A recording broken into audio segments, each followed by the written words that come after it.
क्या तमाशा है कि जो लोग मुझे बुरा कहते हैं वो खुद चाहते हैं मेरी तरह का होना।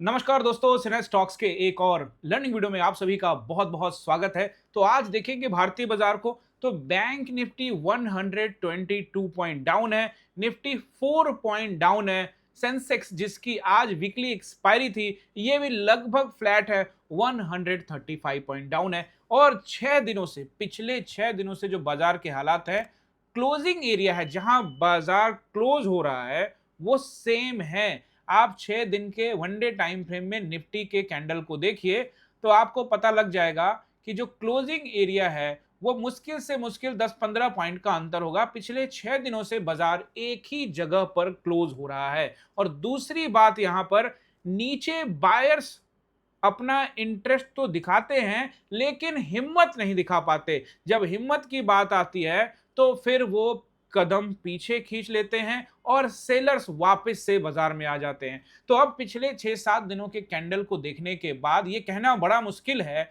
कि बाजार किस तरफ निकलेगा, हावी कौन है। लेकिन अगर आप कंडीशंस को ध्यान से समझने की कोशिश करेंगे तो आपको आइडिया लग जाएगा कि ऊपर में सेलर्स बैठे हैं और ऊपर जब जब बाजार जाता है बाजार को नीचे ले आते हैं। अब रही बात कि ये कहें कि बायर्स भी इंटरेस्टेड है, अगर बायर्स इंटरेस्टेड हैं तो दम क्यों नहीं दिखा रहे, तो फिर सेलर्स के लिए भी ये बात आ जाएगी कि इंटरेस्टेड तो हैं तो फिर दम क्यों नहीं दिखा दे। तो इसका मतलब साफ साफ है कि कुछ न्यूज और दुनिया भर में तमाम तरह की जो खबरें चल रही हैं उसको ध्यान में रखकर मार्केट के अंदर में ट्रेडिंग हो रहा है। वैसे दुनिया भर के मार्केट को देखेंगे तो वहां कुछ अलग है, भारतीय बाजार कुछ अलग चल रहा है। तो आज के इस वीडियो में हम लोग एनालाइज करने वाले हैं बैंक निफ्टी, निफ्टी और साथ में कुछ मेजर कंपोनेंट्स को भी। और कल फ्राइडे को क्या कुछ हो सकता है, क्या नंबर रहेंगे निफ्टी बैंक निफ्टी में, वो भी मैं आपको यहां पे बताने वाला हूं। तो सबसे पहले हम लोग बैंक निफ्टी को एनालाइज करने वाले हैं। तो चलिए बैंक निफ्टी को एनालाइज करते हैं और इसका सपोर्ट एंड रेसिस्टेंस, इसके लेवल्स को नोट करते हैं। इससे पहले आप सभी से रिक्वेस्ट है कि चैनल पर नए हैं तो जल्दी से सब्सक्राइब कर लीजिएगा और बेल आइकन प्रेस करना मत भूलिएगा ताकि कोई भी वीडियो मिस ना हो। और दोस्तों, जिस तरह से आप लोग प्यार जता रहे हो और मैंने पढ़ा है आपके द्वारा जो कमेंट आपने किया है, बड़ा प्यार दिया और बड़ा साथ दिया। उठाने वाले उठा लेते हैं उंगलियां, लेकिन जो थाम लेते हैं हाथ वो आप हैं। मेरे ख्याल से आप लोग जो कर रहे हैं वो तो मैं भी नहीं कर रहा, लेकिन मैं आपके साथ हमेशा रहूंगा जिस तरह से आप हमारा साथ दे रहे हैं। देखिए, बैंक निफ्टी को अगर आप देखते हो सपोर्ट एंड रेसिस्टेंस को, तो मैं यहाँ पे आपको नोट करवा देता हूँ, लेकिन उससे पहले एक और रिक्वेस्ट आपसे कर लेता हूँ। आप लोग जो है 100 कमेंट जरूर इस वीडियो पर कोशिश करिए कि 100 कमेंट आए। देखो दोस्तों, ये कमेंट लेकर मुझे कुछ नहीं होना है, ये कमेंट करने से चैनल जो है आगे तक पहुंचेगा। और इस चैनल पर कमाया हुआ पैसा, मैं आपको पहले ही बता चुका हूँ कि इस चैनल पर जो भी अर्निंग होगी वो सिन्हा फाउंडेशन को जाएगी। और वो मैं आपको हमेशा कई वीडियो में बता चुका हूँ कि यहाँ से जो भी अर्निंग होगी वो सिन्हा फाउंडेशन में जाएगी। और सिन्हा फाउंडेशन का काम है गरीबों की मदद करना, जो नीडी लोग हैं उनकी मदद करना, जो हमारी बहनें बेटियां हैं जिनकी शादियां में ज़रूरत पड़ती है या खाने पीने की या स्वास्थ्य को लेके, वहाँ मदद करेंगे हम। और उसकी सारी की सारी रिपोर्ट आपको senastocks.com पे मिल जाएगी। फिलहाल हमने यूट्यूब से कोई भी पैसा निकासी नहीं किया है, ना ही हमने अभी चेक किया है कि भैया वहाँ क्या हो रहा है, क्योंकि अभी चैनल नया है। धीरे धीरे आप लोग सब्सक्राइबर की संख्या 1 लाख तक पहुँचा देंगे, उसके बाद अच्छा होगा। और उसके बाद जो भी रेवेन्यू जनरेट होगा वो हम आपके सामने डिस्कस करेंगे। 100 कमेंट तो ये करेंगे तो ये होगा, हर चीज करने से कुछ अच्छा ही होगा, तो ये जरूर करिए। 100 कमेंट और 300 लाइक तो आप इससे भी ज्यादा पहुंचा सकते हैं और पहुंचाना भी चाहिए। टेलीग्राम पे तो 4000 के आसपास में लोग व्यूअर्स होते हैं डेली के, तो आप यहां तक चाहें तो पहुंचा सकते हैं। तो 300 लाइक भी कर दीजिएगा। तो चलिए, बैंक निफ्टी में पहला सपोर्ट आप लोग रेसिस्टेंस नोट करिए, first resistance for the bank Nifty. और मैं आपको ये भी बताऊंगा कि बाजार में मेरा पोजीशंस क्या था आज। और दूसरी जो बात है वो ये कि मैंने जो पोजीशंस लिए और साथ में आज का बाजार जो क्लोजिंग मिला है वो कल क्या दिखाता है, यानी कल झुकाव किस तरफ रहेगा, वो भी हम लोग बात करने वाले हैं। तो सबसे पहले हम लोग यहाँ पे resistance number 1 for the bank Nifty, और वो रहेगा 53,500 के आसपास का एरिया। इसको ब्रेक करते हैं तो 53,700 की तरफ जाएंगे। उसके ऊपर जाने की संभावना तत्कालिक कम लगती है, लेकिन फिर भी मार्केट है, कहना बड़ा मुश्किल क्या होगा। अगर देखो कोई न्यूज आ जाता है पॉजिटिव तो अच्छा होगा, तो फिर बाजार हो सकता है कि ऊपर जाए। और अगर न्यूज कोई निगेटिव आ जाए तो बाजार बहुत तेजी से नीचे आ सकता है। और वैसे भी कैंडल देखकर सेलर्स की तरफ लगता है कि कंट्रोल करने की कोशिश कर सकते हैं। तो ये रहेंगे आपके रेसिस्टेंस। अब सपोर्ट नोट करिए। पहला सपोर्ट जो मुझे नजर आता है यहाँ पे वो अब है 53,000 का, जो कि मामूली रहेगा कि अगर गैप डाउन हो गया तो ये नंबर का कोई महत्व नहीं। 53,300 ब्रेक करता है तो 53,000 का राउंड नंबर, इसको ब्रेक करता है तो 52,700 के पास जा सकता है। और दूसरा जो नंबर है दोस्तों, ये दो जो ग्रीन कैंडल नजर आ रहे हैं ना आपको, ये इसका लो, जो कि लगभग लगभग जो एरिया है वो आप रख सकते हो 700 से जाने से पहले वही नंबर आएगा, जो कि 780 के आसपास है, यानी कि 52,786 बिल्ला नंबर 786। तो ये नंबर है, और इस नंबर को ब्रेक करने के बाद नीचे टाइम बिताता है तो फिर 700, और फिर उसके बाद 52,500 और 52,300 की तरफ भी अगर सेलर्स कंट्रोल करते हैं, दम लगा के ताकत दिखाते हैं, तो फिर यहां तक भी आता हुआ आपको बैंक निफ्टी नजर आ सकता है। अब चलिए हम लोग चलते हैं एचडीएफसी बैंक की तरफ। तो एचडीएफसी बैंक को देखेंगे तो फिर वही कहानी है। एचडीएफसी बैंक भी जैसा कि मैंने कहा कि मुझे दबाव ही नजर आता है। हाँ, एक चीज मैंने आपको जरूर कहा था कि जिस तरह का ये कैंडल बना है, उस तरह से जब भी ऐसा कैंडल बनता है ना, जैसे पहले ये कैंडल फिर बाद में डोजी कैंडल, तो यहाँ एक कैंडल बन सकता है। लेकिन इस बार क्या हुआ, गैप अप हुआ और वहां से नीचे आया। तो कैंडल तो वैसा ही बना, बट नीचे से खुलता तो ऊपर ग्रीन जाता, बट ऊपर से खुल के नीचे आया। तो कैंडल तो वही फॉर्म में बना है, बट कलर चेंज हो गया और थोड़ा दबाव में नजर आया एचडीएफसी। अभी भी स्टिल दबाव में ही नजर आता है, ऐसा देख कर अभी नहीं लग रहा है कि यहाँ से ऊपर चला जाएगा। थोड़ा बहुत जोन बनाए, अदरवाइज नीचे की तरफ। आईसीआईसीआई बैंक को भी देखेंगे तो अब मुझे नीचे की तरफ ये कैंडल बनाता हुआ नजर आ रहा है। अब गैप डाउन करके ग्रीन कैंडल बनाए या फिर फ्लैट खोल के नीचे की तरफ ले जाए, बट अब ये कैंडल यहाँ से एक नीचे की तरफ दिख रहा है, यानी कि दबाव में ही रहेगा।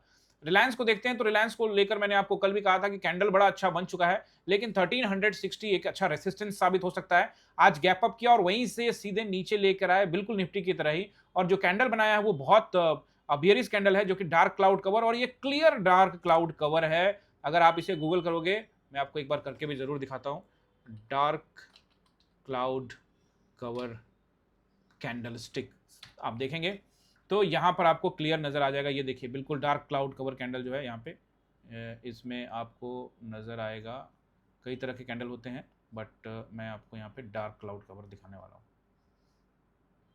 यानी कि ग्रीन के ऊपर में, ये देखिए यहाँ दिख रहा है आपको, या यहाँ पे देखिए, ग्रीन के ऊपर में इस तरह का रेड कलर का, मतलब घने बादल, काले बादल सर के ऊपर ही मंडराते हैं ना, तो ठीक उसी तरह से इसको डार्क क्लाउड नाम दिया गया है। तो ये ग्रीन कैंडल के ऊपर में, हाँ, ये अगर चार्ट के ऊपरी हिस्से में बनता है तो बड़ा अच्छा कहा जाता है, बट ठीक है, स्विंग पे बन रहा है और यहां से नीचे आ जाएगा तो ऑटोमेटिकली ये चार्ट का ऊपरी हिस्सा कहलाएगा। तो मुझे तो लगता है कि यहां से एक बेरिश सेंटिमेंट साफ साफ बनता हुआ नजर आ रहा है रिलायंस में, और वो होना भी चाहिए, क्योंकि इसकी टेस्टिंग हो सकती है और नीचे आ सकता है। लेकिन देखो, 100% कहीं भी कुछ नहीं होता।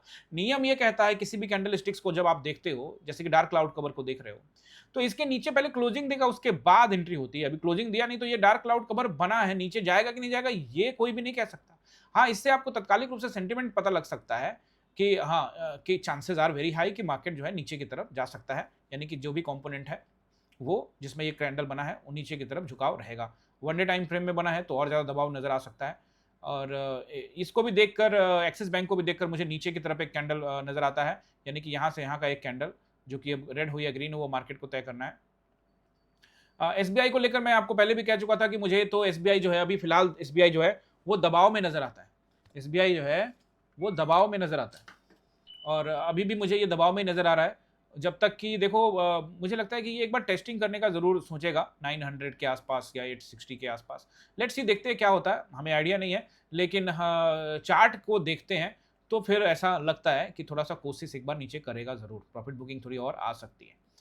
और इन्फोसिस को भी देखते हैं, तो इन्फोसिस में जैसा कि मैंने आपको कहा कि आईटी कंपनियों में, खास करके जब आईटी कंपनियों में दोस्तों बाइंग आती है, पिछले कुछ टाइम से आईटी कंपनियां, भारत की IT company like Infosys, TCS, Tech Mahindra, HCL, इन सभी कंपनियों में जब बाइंग आती है, विप्रो वगैरह में बाइंग आती है, तो उसके बाद सेलिंग भी बहुत जबरदस्त आती है। तो 2-3 दिन देखो, आपको ये ग्रीन बना बना के ऊपर जाता हुआ दिखा, और उसके बाद फिर से आज आपको यहाँ पे रेड कैंडल बनाता हुआ नजर आ रहा है।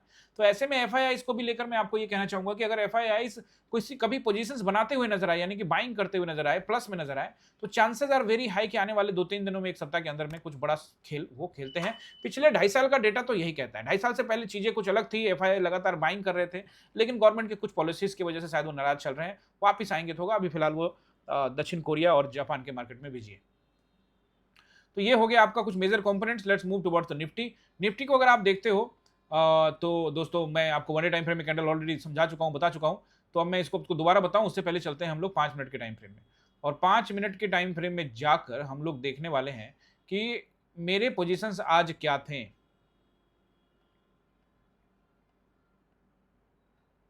तो देखो दोस्तों, मैं बिल्कुल रेडी था, मार्केट गैप अप खुला और 860 का अपने पास एक रेसिस्टेंस था, और वो रेसिस्टेंस जो है आपको मैं दिखाऊं यहाँ पे, तो रेसिस्टेंस जो था वो था आपका एक सेकेंड, कहाँ गया, ये रहा रेसिस्टेंस। देखिए रेसिस्टेंस पर ही ओपन हुआ, रेसिस्टेंस पर ओपन हुआ 860 पर, और ये हमारी यहाँ पर 860 पर लाइन ही लगी हुई थी, है ना, ये लाइन लगी थी। और ये लाइन दोस्तों ये जो लगी होती है मैं आपको हमेशा सुबह में सेंड कर देता हूँ। 860 के आसपास ये ओपन हुआ, नीचे थोड़ा सा, उसको 860 को टेस्ट किया। तो मैं तो फर्स्ट कैंडल में ही इसको पकड़ने के लिए बिल्कुल तैयार था, लेकिन रूल्स आर रूल, एक रूल बना रखा है कि फर्स्ट जो 5 मिनट का कैंडल होता है 9:15 से 9:20 तक का, उसमें हम ट्रेड नहीं करते, तो रूल्स आर रूल, तो नहीं गए। दूसरे कैंडल के ऊपर में एग्रेसिव पकड़ा, तो इसमें जाते के साथ इसमें 30 का प्रॉफिट दिखा, फिर उसके बाद ऊपर ले गया, फिर जहां 30 रुपीज का लॉस दिखा, और फिर फाइनली यहां पर एक बहुत बेहतरीन 100 रुपीज से आसपास का शानदार प्रॉफिट दिखा। और दोस्तों ये जो मैंने ट्रेड में एंट्री ली, ये ट्रेड जो मैंने एंट्री ली वो मैंने आपको भी बता दी, मेरी एंट्री एग्रेसिव हो चुकी है। 9:28 में मैंने आपको ये बात बता दी। 9:28 को अगर आप देखोगे तो बाजार लगभग यहीं पर था। 9:30 वाला ये कैंडल है, तो ये रहा 9:25 वाला कैंडल, इसमें मेरी एंट्री हो गई।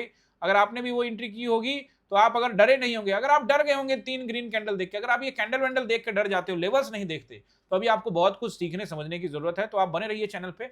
आने वाले कुछ टाइम में जो बिगनर्स हैं अभी, वो धीरे धीरे आपको पता लगेगा कि कैंडल स्टिक्स तो हम देखते ही देखते हैं, लेकिन उसके अंदर में छुपी हुई कुछ चीजें हैं। कैंडल स्टिक्स हमारे ऊपर हावी नहीं होने चाहिए।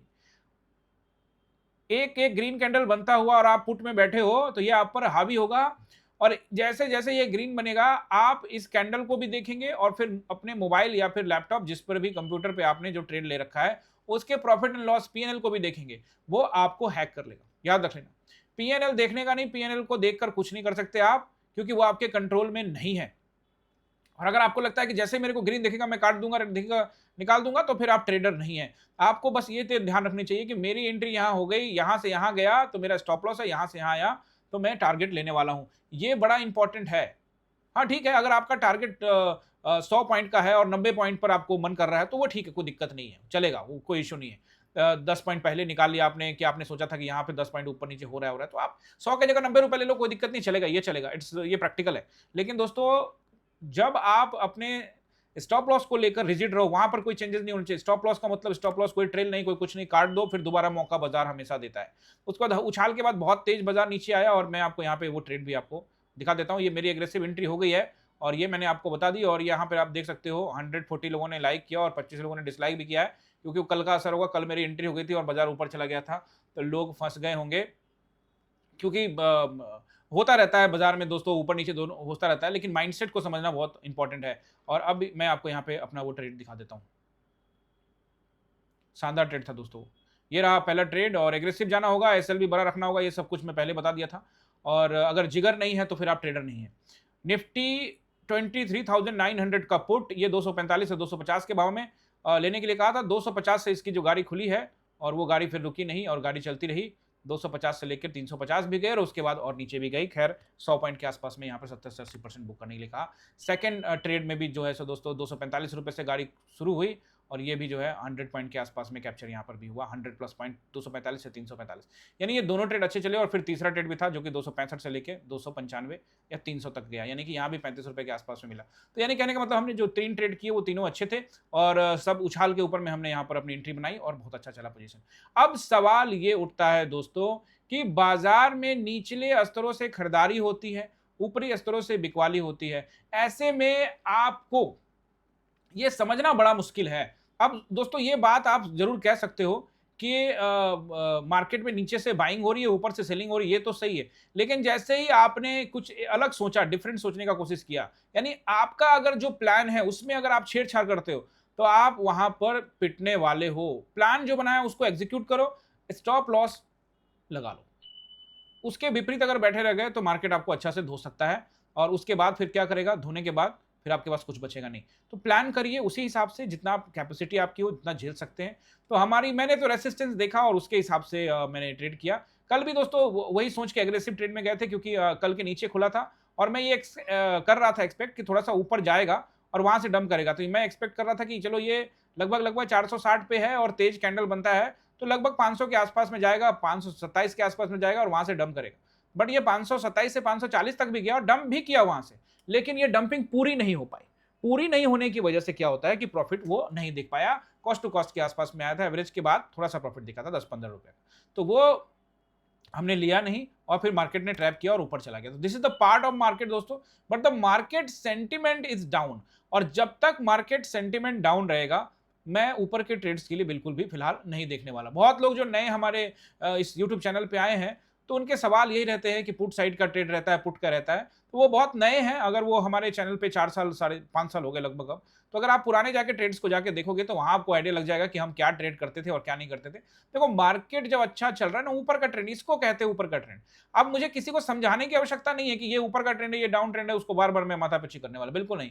जिसको समझना है वो बिल्कुल समझ जाएगा कि ट्रेंड क्या है। अगर दोस्तों ट्रेंड अप है तो ये यहां से दूसरी बार टेस्टिंग करने के बाद फिर से बाजार नीचे नहीं आता, और यहां से यहां जब बाजार ऊपर गया था, ये भी बहुत बार बता चुका हूं, यहां से यहां जो ये रैली हुई थी, ये 5 कैंडल में ही गैप अप करके ऑप्शन बायर्स को इसमें कुछ नहीं मिला होगा, बिल्कुल ठेंगा मिला होगा। मतलब बात समझ रहे हो? यहां पर जो समझने वाली बात यह है कि बाजार में लगातार सेलर्स हावी रहे हैं, सेलर्स ने कंट्रोल किया है, और सेलर्स के वजह से ही हमने वो जो पैसा है ऑप्शंस के अंदर में बनाया है। लेकिन एक और बात है जो मैं आपको हमेशा बताता हूं, सेलर्स जरूर बाजार को नीचे लेकर आते हैं, लेकिन जब जब वो नीचे लेकर आते हैं आपके लिए कुछ अपॉर्चुनिटी भी होता है ऑब्वियसली ऑप्शंस में, और उसके अलावा इन्वेस्टमेंट को भी ध्यान में रखते हुए अगर आप सही नीचे पकड़ते हो, अच्छे स्टॉक्स में निवेशित रहते हो, तो बाजार अल्टीमेटली ऊपर ही जाएगा। एक समय बाजार को ऊपर ही जाना है।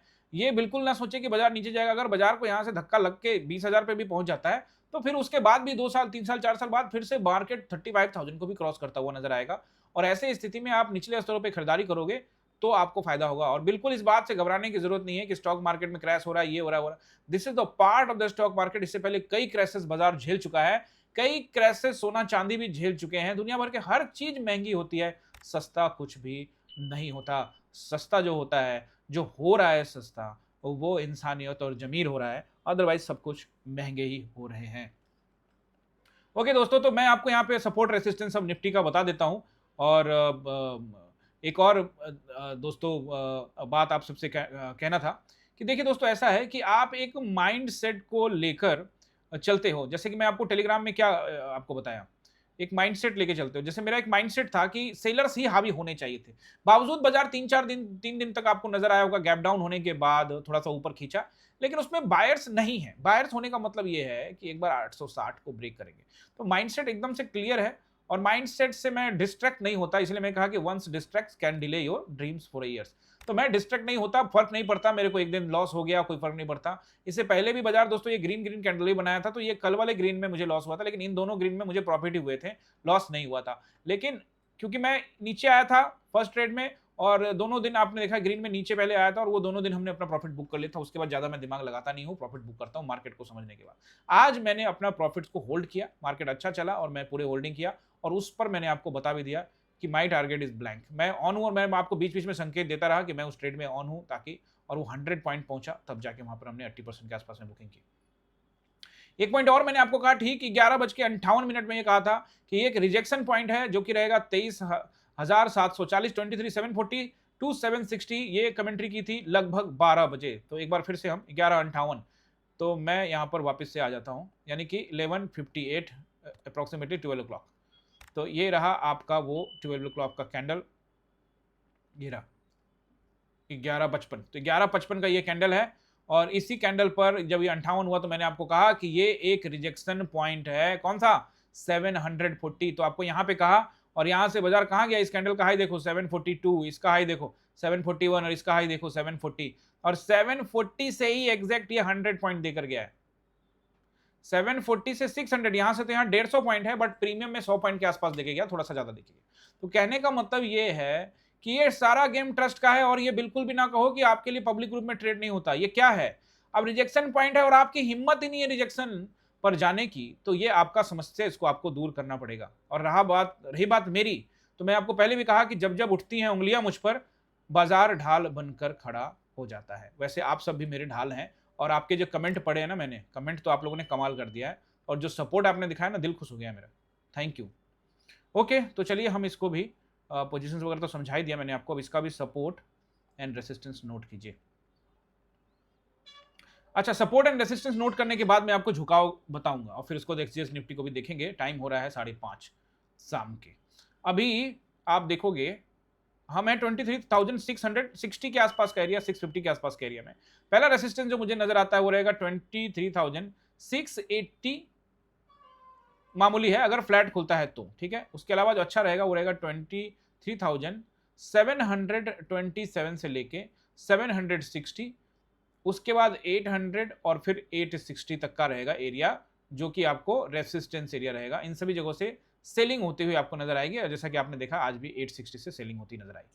सपोर्ट को अगर आप देखते हो, अगर बड़ा गैप डाउन ना हो तो पहला 23,600 की तरफ होगा, और अगर बड़ा गैप डाउन होता है तो फिर अगला सपोर्ट 23,600 यहाँ पे 560 हो जाएगा, और 560 को हम ब्रेक करते हैं तो 460 यानी कि 23,460, इसको ब्रेक करते हैं तो 23,400, और इसको ब्रेक करते हैं तो 23,360 तक का नंबर आपको नजर आ सकता है। फिर से मैं आपको याद दिला दूं, ये सारे सपोर्ट है, और इसके नीचे ये जो है बार बार आप देख रहे हो यहाँ पे सपोर्ट मिल रहा है, तो इसके नीचे समय बिताना बड़ा जरूरी है। यानी कि 360 के नीचे समय बिता के ब्रेकआउट करने के बाद फिर मार्केट नीचे की तरफ जाता हुआ नजर आ सकता है आने वाले दिनों में। अब बात करते हैं झुकाव की, तो दोस्तों कैंडल स्टिक्स को ध्यान में रखते हुए, जो कि डार्क क्लाउड कवर से मैच काफी हद तक कर रहा है, अगर ये थोड़ा सा और वीक बना के या छोटा यहां से खुल के करता तो और खूबसूरत होता, बट ठीक है, this is also look like a dark cover. Practical में थोड़ा ऊपर नीचे तो होगा ही ना, क्योंकि मार्केट है ये। थ्योरी में तो आप जैसे मर्जी कैंडल को पढ़ लीजिए, बट प्रैक्टिकल में थोड़ा बहुत ऊपर नीचे हो जाता है, क्योंकि यहाँ पे पैसा लगता है, जिस वजह से ऊपर नीचे कैंडल हो जाता है। तो इस कैंडल को देखकर नीचे की तरफ झुकाव लगता है, तो एक काम करते हैं, हम सबसे पहले यहाँ पे SGX निफ्टी को ओपन करते हैं। SGX निफ्टी बोले तो आपके गिफ्ट निफ्टी, तो यहाँ पर अभी तो ये फ्लैट चल रहा है 17 पॉइंट डाउन, और लेट्स सी, मुझे लगता है कि डाउन के चांसेस जो है यहाँ पे ज्यादा बनते हुए नजर आएंगे, यानी झुकाव जो है वो नीचे की तरफ रहेगा। अब फ्लैट खुलता है तो भी नीचे की तरफ मुझे झुकाव दिखता है, क्योंकि एक्सपायरी सब खत्म हो चुकी है। और दूसरी बात यह है कि अगर ट्रैपिंग ही करनी है, फिर से वही कहानी याद करनी है, बाजार को यहीं रखना है, तो फिर एक्सपायरी एक और नजदीक में है, और जो कि है मंथली एक्सपायरी, तो उसको ध्यान में रखते हुए बाजार शायद कुछ प्लान बना रहा होगा, ऑपरेटर कुछ प्लान बना रहे होंगे। और दोस्तों ये जो साइडवेज का गेम है, या फिर एक ही जगह पर बार बार क्लोजिंग देने का जो गेम है, ये आखिरकार होता क्यों है? क्योंकि बाजार जब पिछले कुछ दिनों में बड़ा फॉल करता है, जब भी मार्केट के अंदर में बिग फॉल्स आते हैं, तो फिर बाजार में जिनके पोजीशंस होते हैं, या फिर बिग रैली होती है, तो जिनके पोजीशंस उसके उलट डायरेक्शन में होते हैं और बाजार उनसे उलट डायरेक्शन में चला जाता है, तो फिर उनको लॉसेस होते हैं। तो ऐसे स्थिति में वो कुछ दिन तक ऑपरेटर घुमाते रहते हैं, बाजार को घुमाते रहते हैं, और ये 1 महीना 1.5 महीने का आपका जो ह्यूज पैसा बना हुआ होता है, वो इसी साइडवेज मार्केट में आप थोड़ा थोड़ा करके गंवा देते हैं। तो यही एक प्लान होता है जिस पर वो काम करते हैं। आई होप कि आप इस चीजों को समझे होंगे, सपोर्ट एंड रेसिस्टेंस को भी आपने समझा होगा, और उम्मीद है कि आप धीरे धीरे चैनल से जुड़कर ग्रो कर रहे होंगे। चलते चलते आपसे फिर से रिक्वेस्ट करता हूं, इस वीडियो के ऊपर में 100+ कमेंट जरूर करिएगा दोस्तों, और साथ में इसके ऊपर में 300 से ज़्यादा आप प्लस लाइक करने का भी कोशिश ज़रूर करिए। लाइक कर दीजिए, कोशिश क्या करना, करेंगे तो हो ही जाएगा। और दोस्तों चलने से पहले एक और रिक्वेस्ट कि चैनल को ज्वाइन नहीं किया है तो आप चैनल को जल्दी से ज्वाइन भी कर लीजिए। ज्वाइन करना भी बहुत आसान है। एकलव्य, अर्जुन और द्रोणा तीनों में से किसी भी प्लान को ज्वाइन करके आप हमारे एक्सक्लूसिव कंटेंट को भी देख पाएंगे, सैटरडे संडे की क्लास को भी देख पाएंगे। किसी भाई ने कमेंट किया था कि इसको ज्वाइन करके सैटरडे संडे की क्लास की एक्सेस मिल जाएगी। बिल्कुल मिलेगी। स्क्रीन पे नंबर आ रहा है, ज्वाइन करके उनको स्क्रीनशॉट भेज दीजिएगा व्हाट्सएप पे। ये नंबर आ रहा है ना 6206381623, या फिर 8872986307, इन नंबरों पे व्हाट्सएप कर देंगे तो आपको वीकेंड वाले बैच की जो लिंक है वो आपको मिल जाएगी। आई होप कि आपको सब कुछ समझ में आया होगा। अगर कुछ रह जाता है तो कमेंट करना मत भूलिएगा। मिलते हैं किसी और वीडियो में। आप सभी का बहुत बहुत धन्यवाद।